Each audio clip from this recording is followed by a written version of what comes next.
तो नमस्कार, स्वागत करता हूं आप सभी का आपके अपने YouTube चैनल में। मैं सोनू सरोज एक बार पुनः 69,000 शिक्षक भर्ती उत्तर कुंजी प्रकरण के साथ कल की हियरिंग अपडेट और इसके बाद याचिका को खारिज होने संबंधित सूचना के साथ उपस्थित हूं। तो फटाफट बने रहिएगा वीडियो के अंत तक। कुछ विशेष अपडेट, कुछ आपके सवाल जो थोड़ा सा घबराहट वाले सवाल हैं उसके जवाब हम दे दें, जिसके लिए आप बार बार निरंतर फ़ोन कर रहे हैं। तो फटाफट जुड़ जाएंगे हमारे जितने भी साथी हैं। चलिए, सबसे पहले तो मैं बात कर लूँ कल कितने बजे तक हियरिंग हो सकती है। तो जैसा कि आप सभी को पता है, ठीक है, 16 नंबर के पे जो है आपकी याचिका लगी है, वहाँ पे एक सुनवाई के लिए डबल बेंच में उसकी हियरिंग संभवतः आप मान के चलिए 11 से 11:30 बजे के आसपास आपको देखने को मिल सकती है। अगर प्रॉपर नेटवर्क रहा और किसी प्रकार का कोई लिंक में कोई दिक्कत नहीं आई तो आराम से 11 साढ़े 11 बजे तक आपका मामला सुना जाएगा। इसके लिए आप मान सकते हैं, ठीक है। अब बात करते हैं खारिज होने वाली जैसी बात। देखिए, पहली बात तो ये जो चीज़ें मन में चल रही हैं, इसका चलने का मेन पर्पस यही रहा है कि एक बार सिंगल से जो है मामला खारिज हो चुका है, तो इसलिए आप लोगों के मन में ये भ्रम आ रहा है कि सर डबल बेंच में भी याचिका खारिज हो जाएगी। देखिए, अगर निगेटिव मेंटालिटी के साथ आप किसी चीज़ को सोचेंगे तो आप निगेटिव वे में ही रहेंगे। आप अपने अंदर थोड़ा पॉजिटिव चीज़ें लाइए। ये चीज़ें मत दिमाग में लाइए कि केस याचिका खारिज होगी, पहली बात। और दूसरी बात, कुछ साथियों में भ्रम यह है कि सारी याचिकाएँ अलग अलग लग रही हैं, अलग अलग डेट को लग रही हैं, सब एक डेट को लगती तो ज़्यादा बेहतर होता। तो मैं आप सभी को बताना चाहूँगा, सब फाइलिंग अलग अलग डेट को हुई हैं तो उन लिस्टेड भी अलग अलग ही डेट को होंगी। वो फाइलिंग ही अलग अलग डेट को अगर केस हुआ है तो वो लगेगा भी अलग अलग, बाद में वो कनेक्ट होंगी। ये आप सभी को पता होना चाहिए, सामान्य सी जानकारी है, आप लोगों को पता होना चाहिए। दूसरी चीज़ कि कुछ लोग साथी कह रहे थे कि मतलब अकेले एक एक याचिका पड़ रही है, कोई दिक्कत हो गई। देखिए, दिक्कत तब होगी जब आप तैयारी नहीं करे रहेंगे, और जब आप पूरी तरह से प्रिपेयर रहेंगे तो मुझे नहीं लगता कहीं से कोई दिक्कत होगी। तो जो भी टीम लीड कर रही है, जो भी टीमें लड़ रही हैं, वो बाकायदा जानती है उन्हें क्या करना है, और आशा यही है कि सारी टीमें अपना 100% देंगी।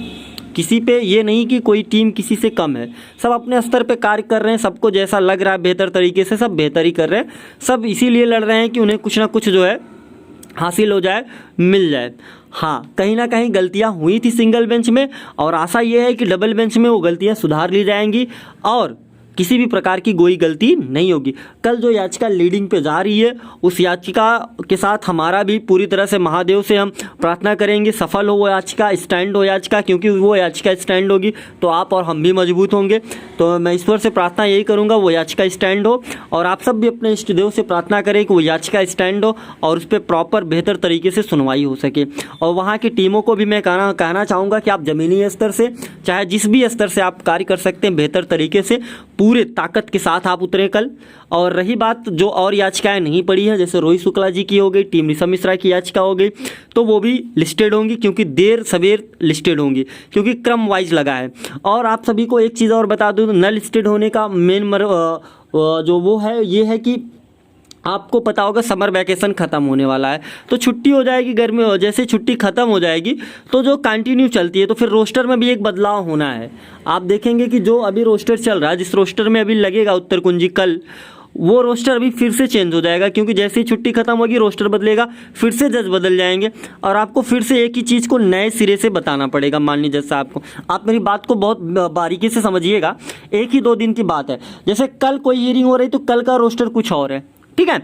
अब अगर छुट्टी जैसे बीतेगी 4 को, फिर से रोस्टर नया आएगा, तो फिर से जज नए बनेंगे, फिर से वो केस कहीं और बेंच में जाएगा।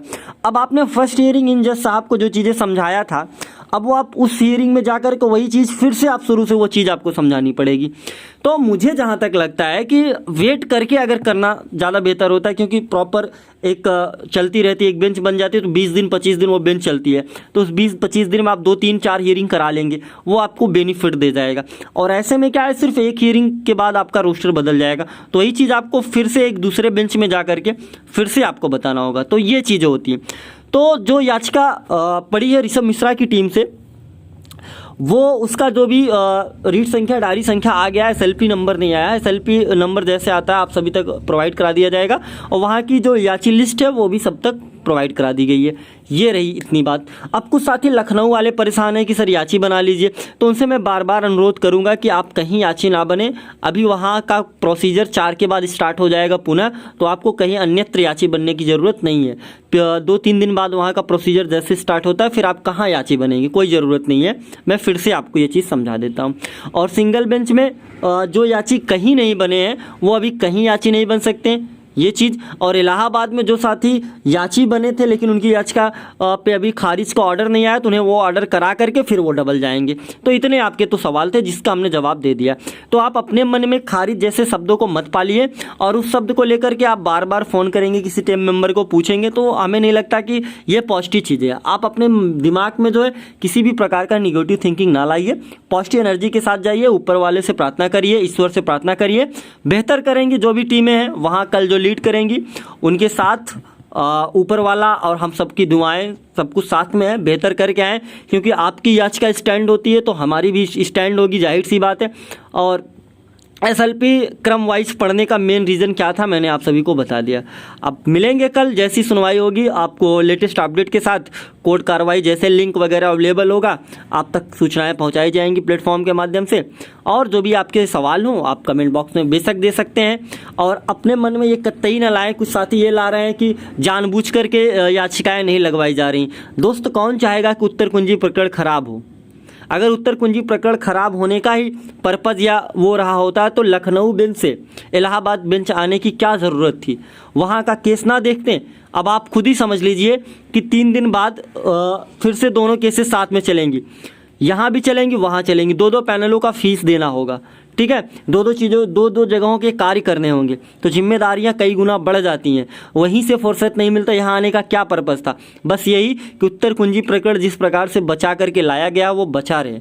हाँ, लोग टीका टिप्पणी कर रहे हैं प्रेजेंट टाइम में। आप सभी को बता दूं दोस्त, आज का ही दिन है, लिस्ट आई थी शायद, मुझे याद है जहाँ तक, पता नहीं।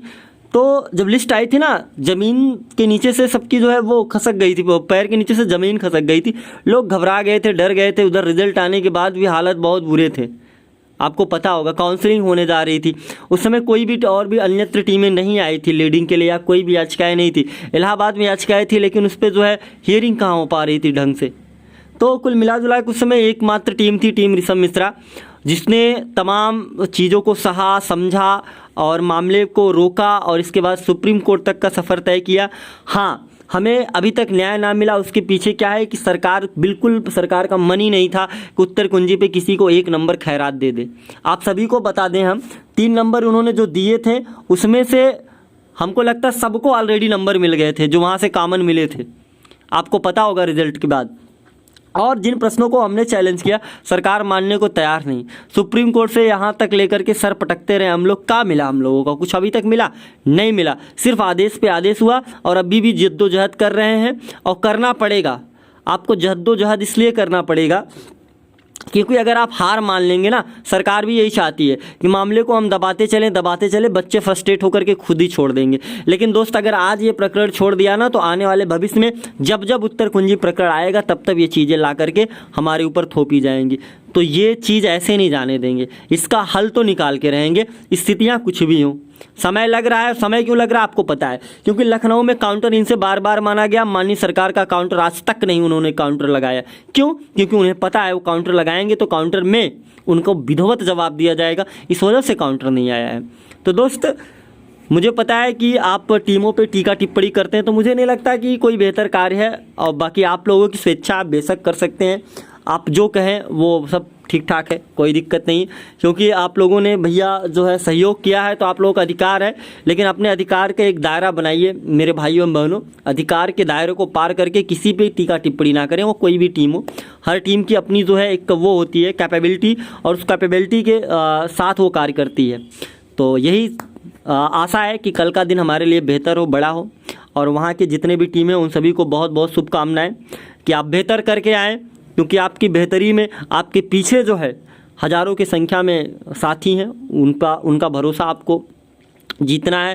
तो इसलिए आप बेहतर करेंगे, ऐसा मुझे आशा है। मिलेंगे हम शाम तक या रात में विशेष प्रकरण पे विशेष जानकारियों के साथ। तब तक के लिए आप सभी साथियों का बहुत बहुत धन्यवाद।